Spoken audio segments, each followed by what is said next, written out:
Section 1.3 talks about multiplying and dividing real numbers. So the first thing that we have here is some rules for multiplying numbers with different signs, okay? So the first one is a positive times a positive is still positive. A positive number times a negative number is a negative number. A negative number times a positive number is also a negative number. And a negative number times another negative number will become positive. Okay. So let's use these rules for multiplying real numbers. So a negative 6 times a negative 2. Well, we know a negative times a negative is a positive. 6 times 2 is 12. Okay. 8 times negative 5. 8 times 5 is 40. Negative 40. Negative 7 times 5. Negative 35. Okay, now look at the next one. Now we have three numbers.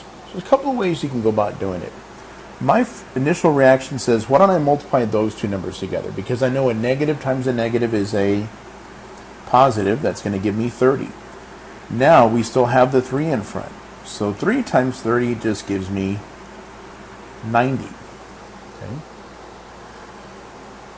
All right, the next one is negative 4 times 0 times 8 times negative 3. The important thing here is we have the number 0. Anytime we multiply with a 0, the answer is going to be 0. Okay. Let's try the next one. So again, I'm going to try to go in pairs. A negative 2 times a positive 1 is a negative 2.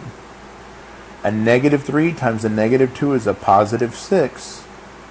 That leaves me with a negative 12. Okay. I'll do the same thing here. A negative 2 times a negative 1 is a positive 2. A negative 3 times a negative 2 is a positive 6. That leaves me with a positive 12.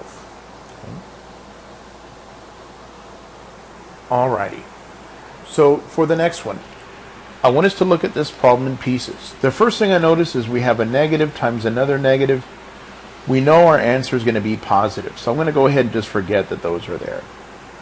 Because this problem is one with fractions, I want to see if I can reduce anything. Remember, numbers on the top will reduce with numbers on the bottom. So 5 and 15 can actually both be divided by 5. That's a 1. That'll give me a 3.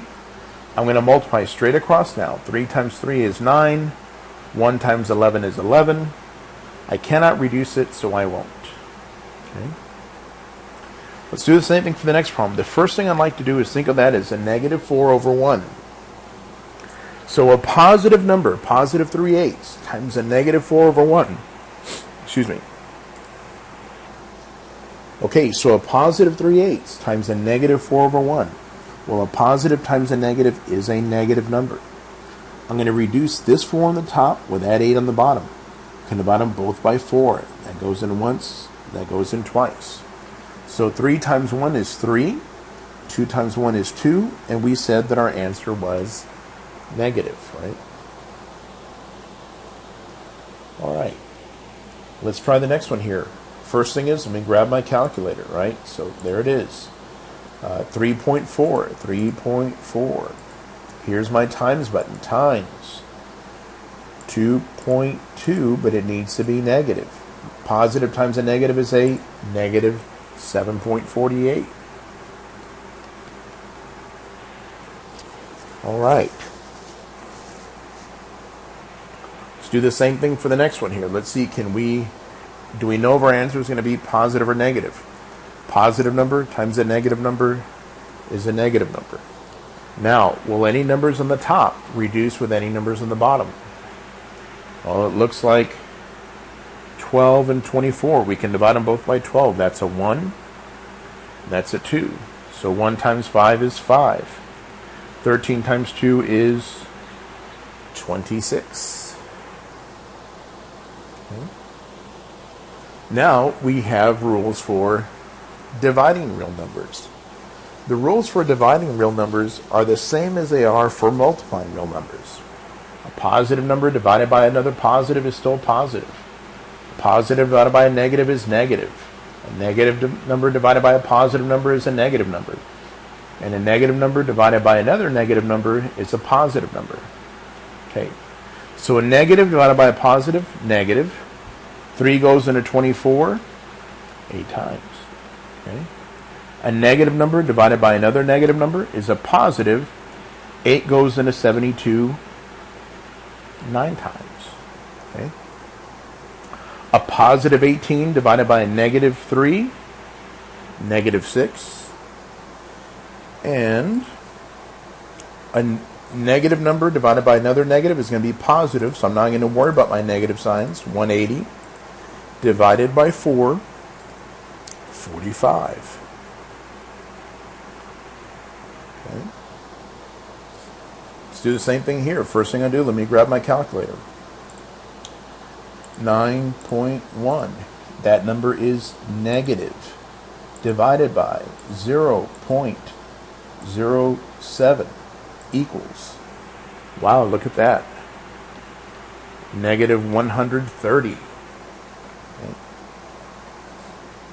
All right, so now we're dividing fractions. Remember how we divide fractions? The first fraction stays the same. We change that from a division to a multiplication. Then we flip the second fraction. We're going to multiply straight across. Negative 1 times 3, negative 3. 5 times 2 is 10. Okay. A negative number divided by another negative number is positive. I'm not even going to worry about writing my negative signs because I know my answer is going to be positive. 4 over 9. We're going to flip 15 over 8. Okay. Now we want to reduce. Let's see. We can reduce 4 and 8 both by 4. 4 goes into 4 once. 4 goes into 8 twice. We can also reduce 15 and 9 both by 3.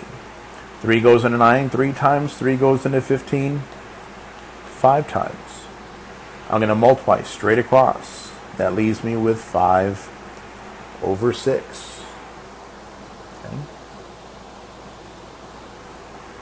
All right. So the next problem, remember, that's my first fraction.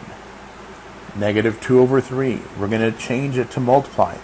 We're going to flip this fraction. 15 over 8. We're going to do the same thing we did a little while ago. We already know that we can reduce those. So we can divide them both by 2. That's a 1. That's a 4. We can reduce these by 3. 3 goes into 3 once, and into 15 5 times. 1 times 5 is 5. 1 times 4 is 4. But a negative divided by a positive is a negative answer, right? Okay. And here is the last one. So this is my first fraction.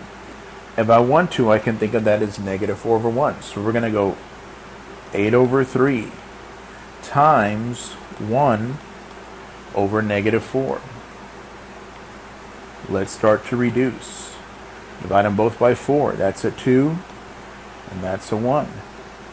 Straight across now. 2, 3 times 1 is 3, but a positive number times a negative number is still negative.